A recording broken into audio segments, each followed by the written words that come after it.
Right, so I'm back with Tell. Terry, how's it going? What's life saying? How you feeling and what you perceiving? How am I feeling? I'm feeling better than I was because I just got through the 2 or 3 health scares over these past couple of months. How I'm was still that working for you? through them. Yeah. And, so now I'm just beginning to feel a little bit better. Emotionally? When I say scares, I mean, yeah, actually it was scary. But now it's not. So, in as much as it was sort of life-threatening. So I've sort of got that sorted now in my mind and everything else. I had to revert back to a lot of my learnings that I'd forgotten about. And part of those, the big learnings for me was about perception, about things are only what we decide they are. Yeah. It doesn't matter what comes towards us, it's what we do with that information. Yeah. And what we do with that information is, so perception is just something you see, hear, feel, a perception that fits that map of the world. So what happens is we see something, hear something, smell something, taste something, and it comes into our system. And then we will decide then, according to our trainings over the years, what that means to us. And so that could be anything we wish it to be. Yeah, absolutely. So the art of that then is once we get to realise that's what it's about, is to then go recognise it first and say, then how can I change that? How can I change that into something that's going to work for me? Yeah. And the way to do that is I put it, it's a bit like watching a film, watching a video, or making a video. And making a video, you decide, actually I don't like that, but you shoot it again. So do the same thing with the thoughts that come into our minds. Something comes into our minds, it's really worrying us, it's really challenging the life we think we'd like to live, which again, of course, is a perception. But then change it. So if you don't like the video, change the director. Yeah. Change the information, alter the information so that it works in a different way, because it's just information. And according to the way we decide we're going to interpret that information is what the picture will occur in our mind. That's what we do.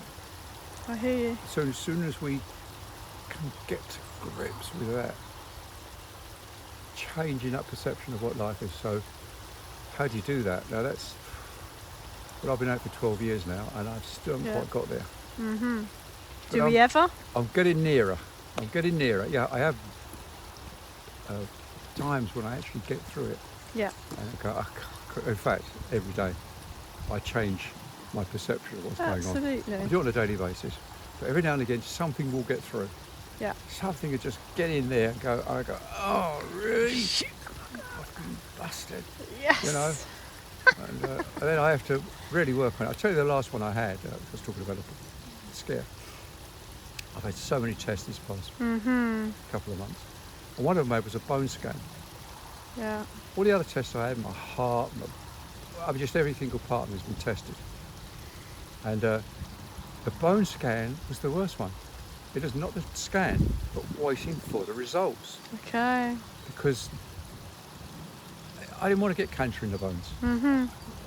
Who does? But what I mean is, that would be the one, because that's like, you're finished, you know. Yep. And when the woman phoned me up, actually about something else, I said to her, she said, oh yeah, about the bone scan, you're all clear. Fantastic. And I said, oh, I'm so pleased. Yeah. Because I want to look after my bones because it sort of helps support my body. And what I realised then was, I was telling myself the truth.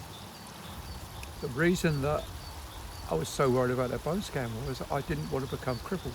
I didn't want to become bent. I always, when I see, one of my great gifts to me in life when I'm walking along is if I see someone who's bent up and or not walking well, because it makes me stand upright. You know, it's not a judgment on them, it's a judgment on me going, okay, look, but we realise I don't want to go there. I'm going to stand upright. I want to be upright in life. I want to look at life, face life, go towards life, because that's what I love life. Yep. And there it is in front of us. Posture's so important. Why would I Shy take away. on thoughts that, I don't want to shy away. Why would I take on thoughts that make it look a bit darker than it is or whatever? I don't know what half of these expressions are anymore. Exactly, words are just bullshit, So, but you know. these bullshit words. So just living life in a way that lets us enjoy it. We just saw 2 butterflies this morning. Actually, you saw 4, but you would, wouldn't you? But I saw 2. First of spring. Right? And, a yellow brimstone and a peacock. I mean, I haven't seen a peacock or a yellow brimstone for years. I love this. You know? Yeah, I know, it's a shame. And then suddenly in front of us, there they are. I know. Within Powerful an hour, season of each ahead, other. equinox. And it's like, wow. Life is still continuing. Because when I was a kid, there were loads of those things around. Yeah. They were just there. We didn't even think about it. I hear you. No, it's a rarity. Then it was, I don't even take any notice.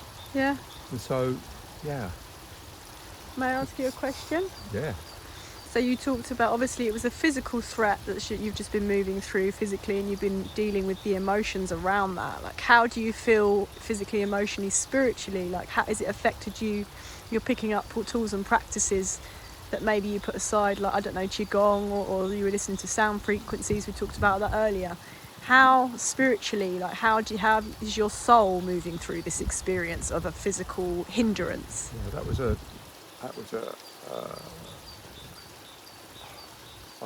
tell you what was wrong. What was happened was when I was walking last year, I was trekking, and I realised that I couldn't get up hills like I used to. This was the Camino in the Spain. Camino, yeah. So I was getting out of breath, and then eventually I realised I wasn't enjoying it because I was getting out of breath and I was getting tired. Yeah. It's not really like I don't do that really. I do, but not to that extent. Yeah, you like to Till feel it joy. became actually, I can't do this anymore. So I came home. Yeah. And eventually I thought I'd go to the doctors and get a test. See what they say. Because I haven't done doctors I know. for 12 years I haven't done doctors. Yeah. And so, but I went and they went, okay. And she sent me for the tests. One of the tests, the first one I went to was for, on Saturday, was for a scan over my tummy. And he's moving it across my tummy, and he went, oh, hang on a minute. And he did it 3 times. He went, I'm going to get my colleague in to come and have a look. Okay. And next thing he said, okay, come on, I want to take you somewhere else. They took me over to A&E. Oh, God. They didn't tell me anything, just said, take you to A&E. Okay. You've got to have something looked at the time. I went in there and sat down. You know, in A&E, you sit around for hours anyway. Yeah, yeah. And eventually I got seen, then by a nurse. And then the next thing I know, there's 2 surgeons coming down with a nurse, and they scrub that, and they go, you've got to have an operation. You could die any minute. I went, well, Yeah. what do you mean? That's not. Look at me. What do you mean? Look at me. And they went, no, you've got to have this operation. I went, well, I'm going to think about it. I'm going to think about it for a couple of reasons. First of all, I don't want to be cut because my cancer I've had for 12 years. Yep. I don't want to be cut. And also, I've got my van parked in the multi-storey and I want it out. I love it. Yeah, yeah. So anyway, they went, well, okay, it's up to you, but you should have some, you've got to have, This, that, and the other. so they said, look, you've got an abdominal aortic aneurysm. It's 6 centimetres, which apparently is the size where it can burst in a second. You've got, your bladder's so full it's going to burst any minute. You've been retaining liquid. Because you've been retaining liquid, your kidneys have nearly failed. So that's got to be, there was something else as well, but I can't remember that. Yeah, it was a full-on shock. So it was like a full-on, hang on a minute, whoa, I'm not walking around feeling okay. Anyway, they went, and a really lovely nurse, Lydia, I will never forget her. Bless Lydia. She said to me, Terry, you've really got to have this done. You've got to at least have you've got to get rid of that liquid that's inside of you. Yeah. And I went, really? You know what I mean? So they said, look, what we'll do is you've got to go to another hospital to be checked out. So I went, Intense. okay. So so they put what was it called now? Catheter? A catheter in, yeah. And they started to drain me. And so, because I looked in her eyes and I could see she was really serious about it. Yeah. So I put that in there and they started the drain. Then that night I stayed there. The next day I was taken to another hospital, kept in for a couple of days observation. Yeah. given loads of other tests and stuff. And over the past month, I've been tested. Yeah. And my kidneys have come back to 40, Fantastic. which is great. 42, Yes. 42, something like that. Yes. That's great. Obviously, I'm draining my bladder now because that's there. Mm-hmm. And my aneurysm, well, it's going to stay because I never knew I had it. So, what's the difference, you know? Then, also to get to it, they've got to cut me up and move all my organs to the side because it's in an awkward place and they can't do any other thing with it. They've got to cut me up and get to it and bypass it. And then I found out if they do that, certain things are attached to my other organs from that particular bit won't be working as they should do anyway. And I thought, I ain't doing that.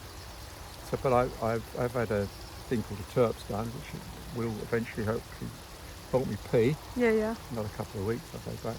I'm trying to train my bladder at the moment like a child. So that, Yeah, well, it's kind of a beautiful, strange lesson that we can retrain our brain at any moment, at any age. Yet, but I'll let you know. But it's if anyone's going to do it, your brain, you stubborn old bastard, absolutely your mind right, is going to do this. Yeah. So I'm working now on retraining myself so that I can actually, pee normally. And actually, having a catheter also got its advantages. You know, you may not think so, peeing down your leg into a bag, but actually you don't have to keep getting up for a pee. It's a I go needs to pee must. at night. Yeah. Ding, another advantage, right? I can sit down in a cafe, don't have to get up for a coffee. Ding, another advantage. So, all those you things, make the best of what you've got at the minute. I love it. Exactly right, because at the moment that's what's going on, right? Yes. So I can just be. And I had a couple of problems with the catheter. Well, one fell out, and I had to get the nurse back in and put it back in There's again. a lot of That ain't a pleasant thing. intense, a lot of human touching, invasion of personal space. Give thanks to modern medicine in many ways, but we obviously try to live a preventative and alternative life. Yeah. And you've been looked after. But so with your soul and the spiritual practice of all of this sort of physical realm, physical realities, like where are you envisaging? And if you share like your thoughts around how your soul and your spiritual self is moving through this now. The other thing about this was the I that lives in me, the I that perceives and does life, is a phenomenal place. Mm-hmm. It's been always really Thank going. Thank And my you. body was okay, but apparently it was buggered. But I never knew that until they told me. It's like everything else in life, we don't know it. Do you know, when I was brought up as a kid, I was extraordinarily poor. Mm-hmm. I never knew that Yeah, I hear you. until some bastard told me. Right? That made me feel a bit miserable then. I went, I know. Yeah. Just enjoy life. I know. Mind your business. You know, stand in your what lane. happens is we hear this stuff and then we have to try and convert it into something that's a bit more, Oh, I hear you. fits in with me. And so it's that stuff. So if we don't know it's going on for us, so there again, that's perception. Because what happened there was, it was when I was told that something was wrong with me. Yeah. When I was told that something was wrong with me, then I realised I had to think about it. Yeah. And until that happened, I was fine. Mm-hmm. So the only thing that changed was the knowledge. The only thing that changed for me was someone told me I was fucked. Yeah. And so when I got to grips with that and realised, actually, I can live with it. I'm okay with this. Because what I've got to do is, so I'm going to drain out my bladder constantly at the moment. Yeah. And live with the fact I've got an aneurysm. So I had that before. Yeah. Doesn't stop me walking, tracking, doing what I want to do, climbing. I can still do that. Mm-hmm. The kidneys have come back to 40%-ish. I hear Or you. whatever, 40, I think. I don't know how they work. It's not a percentage, but there's some gauge they use. So they're back to halfway, which is fine. Good for you, mate. It's so I can keep going. Probably drink a lot more water than I used to. Well, I've been telling you that for 3 years. You mate. have, but there you go, both. I'm an obstinate old bastard. I know. And how can I stop my life? My life is drinking like perhaps a litre of water a day. And now I've got to start drinking 2 and 3 litres of water a day. And it's like, just my a stomach practice. says, I don't want any more, I'm full up. I know. But anyway.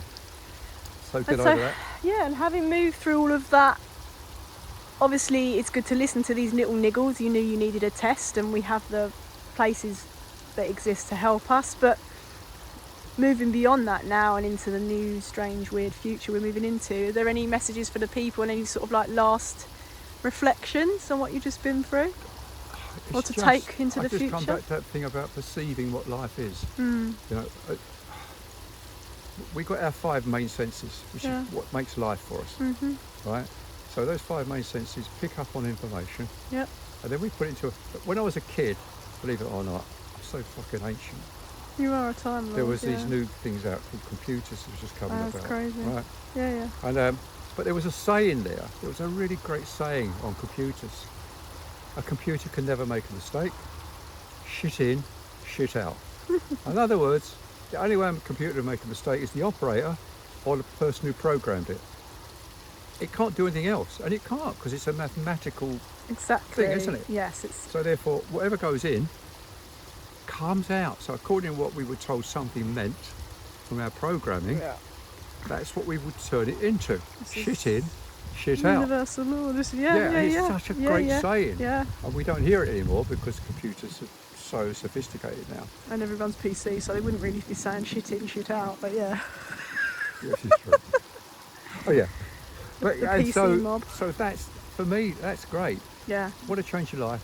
Stop putting shit in, Thank you. right? Or convert it. You know. And when it comes in, find a way of altering that programming. How are you doing? I use Qigong. Yeah. All right? I do beautiful lots of practice. Qigong moves. I don't just mean the moves. I mean deeply into the spiritual practice of Qigong, which is totally different to just doing a few exercises. When we get into, spiritual is not quite the right word, I don't think, because it's not a spiritual practice really. We are spirits, so yeah. But it's I don't want to overuse that word. But when we get into the meaning of what's going on behind the Qigong, what is it that's really going on there, then we really get deep into it. Yeah. And then the exercises we do to help it along are even more powerful Yep. and brighter, and life changes, and Life it's absolutely changes. such a. That's very big time. So I mean, for me in life, 17:17 on the clock. Nice. Sorry. yeah, Qigong works with me. I mean, really Beautiful. works with me. Start off, if anybody's interested, start off with Qigong, do the exercise. But I watched a couple of Qigong classes, and they just dance around this thing. It's not Qigong. It's the Qigong moves without the Qigong. And so, yeah. So that's how I've done it anyway. It's Beautiful. my way. Not everybody's way. No. Other people, you find other ways of doing things to Yeah. get through that bit, but that's my way. And I feel really good about it. I love it. And So I find work out it. find your practice. We're going to do about a 10 kilometre 10K, walk today. yeah, there and yeah. back, 9-10 kilometre walk. That's fine. We stopped, had some great food at a really donation place. Yeah, it's beautiful. which The is long beautiful, table. Yeah, give you thanks. know, and look at the weather by the river or in the canal. Got both of them here. What's not to love about life? Give You thanks, know, it doesn't Tel. matter what's going on with my body. No, the mind is everything. The mind is everything. All is the mind. Yeah. Nice one, Tel. Love ya. Cheers, babe.